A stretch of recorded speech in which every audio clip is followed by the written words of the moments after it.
బిస్మిల్లా వసలాతు వసలాము అలా రసూలిల్లా. విశ్వాస సోదరులారా, వరాల వసంతం రమజాను మాసం అన్న ఈ కార్యక్రమంలోకి మీ అందరినీ ఇస్లామీయ పద్ధతిలో ఆహ్వానిస్తున్నాము.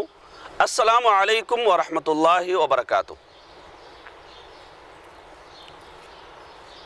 రమజాను మాసం మనలో దైవ చింతనను, దైవ ధ్యానాన్ని పెంచే మాసం.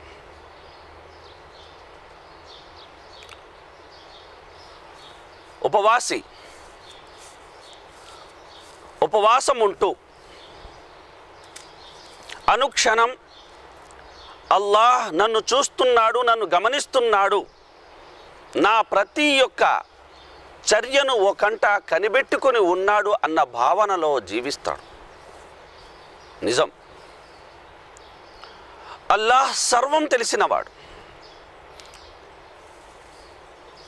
ఖురాన్లో అల్లాహ్ ఈ విధంగా సెలవిస్తున్నాడు, అఊదు బిల్లాహి మినష్ షైతానిర్ రజీమ్, ఇన్నల్లాహ లా యఖ్ఫా అలైహి షైఉన్ ఫిల్ అర్ది వలా ఫిస్ సమా. నిశ్చయంగా భూమిలో కానీ ఆకాశాల్లో కానీ అల్లాహ్ నుండి దాగినది ఏదీ లేదు. ఇతర ఆరాధనల్ని మనం తీసుకున్నట్లయితే అందులో ప్రదర్శన బుద్ధికి ఆస్కారం ఉంది. ప్రజల్ని చూపించడానికి దాన ధర్మాలు చేస్తున్నాడని కొందరు చెప్పచ్చు. ప్రజలు మెచ్చుకోవాలని 5 పూటల నమాజ్ చదువుతున్నారు అని కూడా కొందరు అనొచ్చు. ఉపవాస విషయం అనేది పూర్తిగా భిన్నమైనది. ఒక వ్యక్తి ఉపవాసం ఉన్నాడా లేదా అన్న యొక్క మాట ఆ వ్యక్తికి, అల్లాహ్కు తప్ప ఇంకెవ్వరికీ తెలియదు. తను కడుపారా భోంచేసి బయటికి వచ్చి నేను ఉపవాసం ఉన్నానని చెప్పుకోవచ్చు.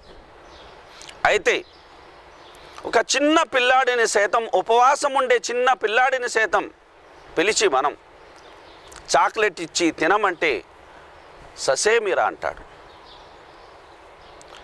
మీ అమ్మా నాన్న చూడడం లేదు, మీ బంధుమిత్రులు చూడడం లేదు, మీ యొక్క ఆ వీధికి చెందిన ఏ వ్యక్తి చూడడం లేదు, చాటున మాటున వెళ్ళి నువ్వు ఆ చాక్లెట్ తినయి అంటే ఆ బాలుడి నుండి వినబడే మాట, ఎవ్వరు చూసినా చూడకపోయినా అల్లాహ్ సుబ్హానహు వ తఆలా నన్ను చూస్తున్నాడు కనుక నేను ఈ చాక్లెట్ని ఉపవాస విరమణ సమయం అయ్యేంత వరకు తినలేను అనేసారు. కనుక ఈ ఉత్తమ శిక్షణ ఏదైతే ఉందో ఉపవాసం మనలో నూరిపోస్తుంది.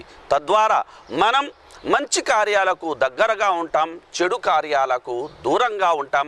అంటే స్వర్గం మనకు దగ్గర అవుతుంది, నరకం నుండి అల్హమ్దులిల్లాహ్ మనం దూరం అవుతాం. అల్లాహ్ సుబ్హానహు వ తఆలా మనందరి యొక్క సత్కార్యాలను స్వీకరించి మనల్ని స్వర్గవనాలలో ప్రవేశింపజేసి నరకాగ్ని బాట నుండి కాపాడాలని వేడుకుందాం. మరో మంచి మాటతో మళ్ళీ కలుద్దాం. అల్లాహ్ హాఫిజ్.